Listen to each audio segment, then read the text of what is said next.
Ocho condenas.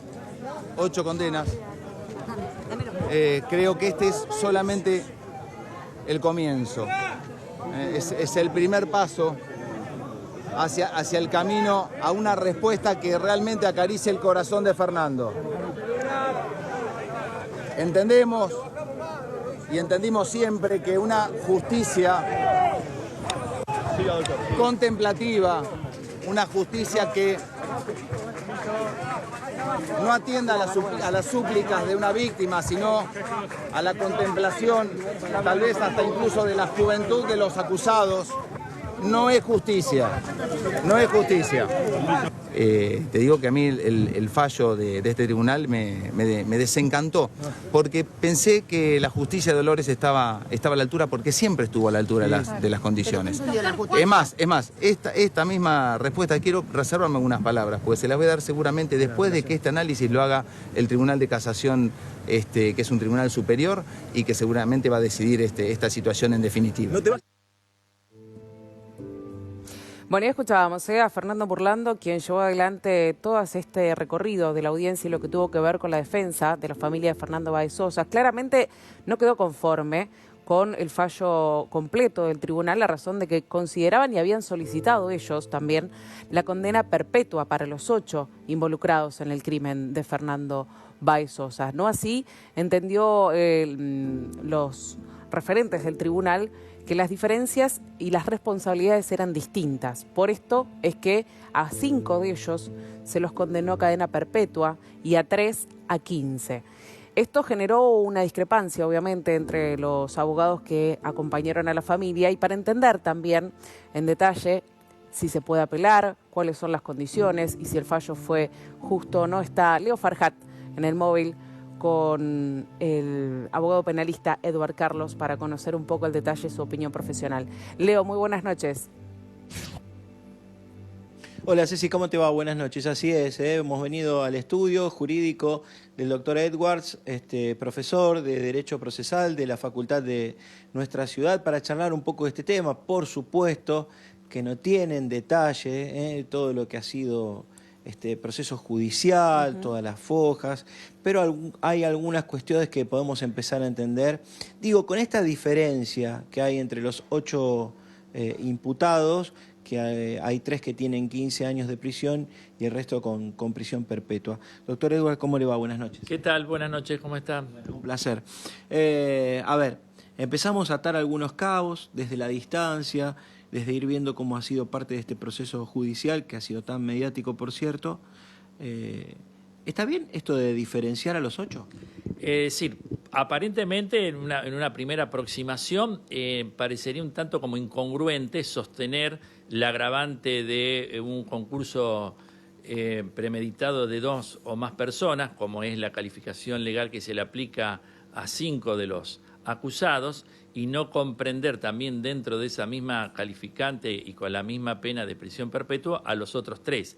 Teniendo en cuenta que la redacción de esta agravante del Código Penal, tengamos en cuenta que es un agravante sobre la figura básica del homicidio simple. Se califica por una pluralidad de autores. ¿Por qué? Porque aumenta las posibilidades de éxito respecto de la víctima, que obviamente tiene aminoradas o disminuidas sus posibilidades de defensa. Entonces el legislador consideró que cuando actúan 3 personas como mínimo en un hecho de esta naturaleza, se da ese agravante. En este caso, actuaron 8.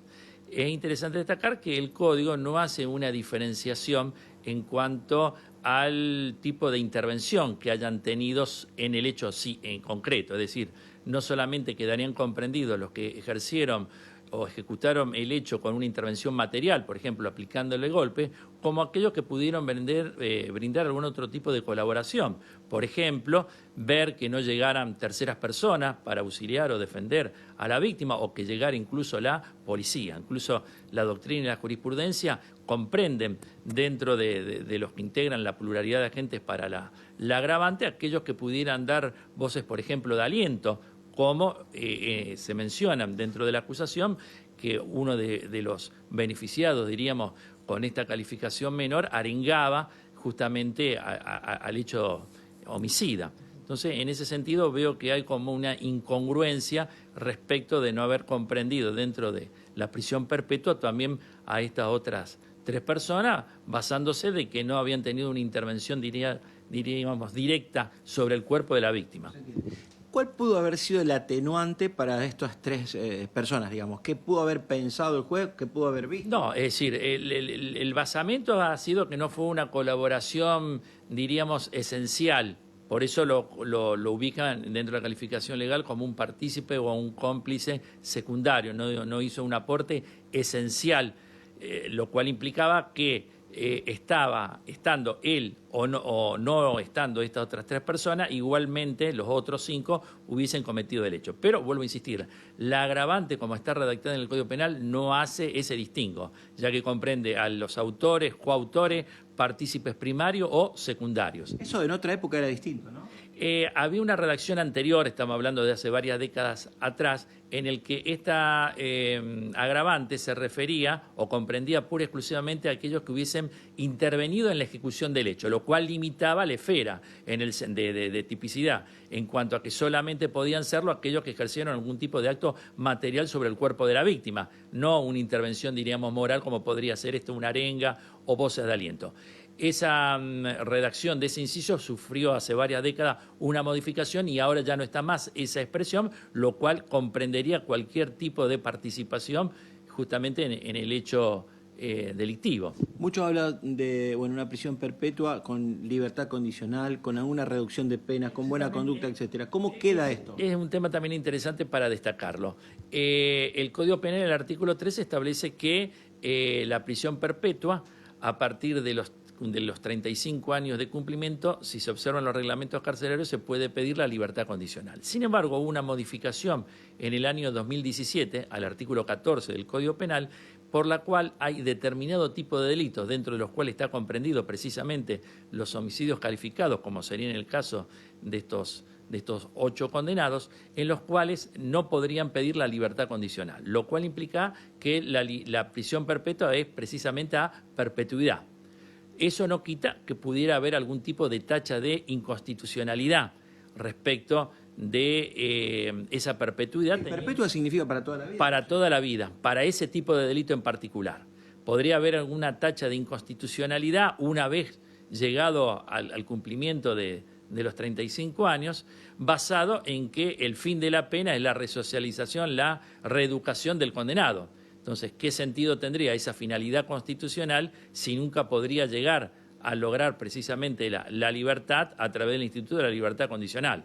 Entonces, entraría en colisión con la Constitución Nacional. Pero como está redactado el Código Penal, para este tipo de delito la perpetuidad se interpreta en el sentido literal, en el sentido que es perpetua. Bien. No hay posibilidad o beneficio de poder recuperar la libertad anticipadamente. No sé si le hago una última pregunta, después te dejo que charles con él. La apelación siempre está latente, siempre podés hacerla de cualquiera de los dos lugares, ¿no? La defensa en este caso y los condenados a 15 años que podrían apelar y después todos, digamos. Exactamente. Técnicamente sería un recurso de casación, que vendría a funcionar como una apelación, ya que también se pueden discutir los hechos, ante el Tribunal de Casación de Provincia de Buenos Aires. Luego también tendrían otra instancia recursiva, que sería ante la Suprema Corte de la Provincia de Buenos Aires, y una última instancia, que sería ante la Corte Nacional a través de un recurso extraordinario federal, en el cual podrían discutirse todas estas cuestiones, tanto por parte de la defensa, obviamente, cuestionar la calificación legal e insistir con la absolución,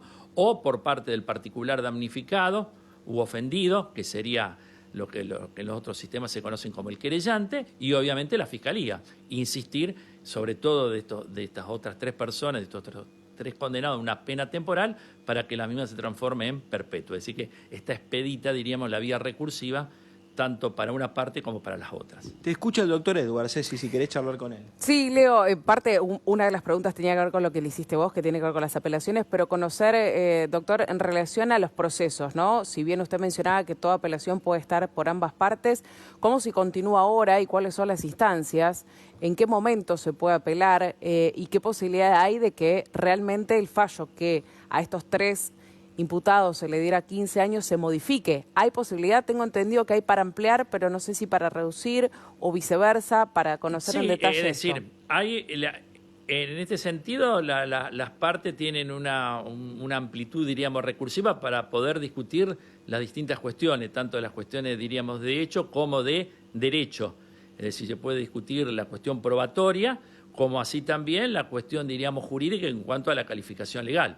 Obviamente la defensa, me imagino que irá por todo en el sentido de cuestionar la interpretación que ha hecho el tribunal oral sobre la prueba y obviamente también la calificación legal en cuanto a pedir la absolución o una figura más atenuada como un homicidio preterintencional o un homicidio en riña o por agresión. Y obviamente las otras partes que serían la fiscalía y el particular damnificado u ofendido lo harían en cuanto a las 3 personas o los 3 condenados que no lo han sido a perpetuidad, en el sentido de pedir que así lo sean, ya que era la pretensión, diríamos, originaria tanto de la Fiscalía como del particular ofendido. Bien, la última por mi parte es saber si esto marca un precedente, si considera que esto marca un precedente y si esto en alguna oportunidad había habido un fallo de tal magnitud.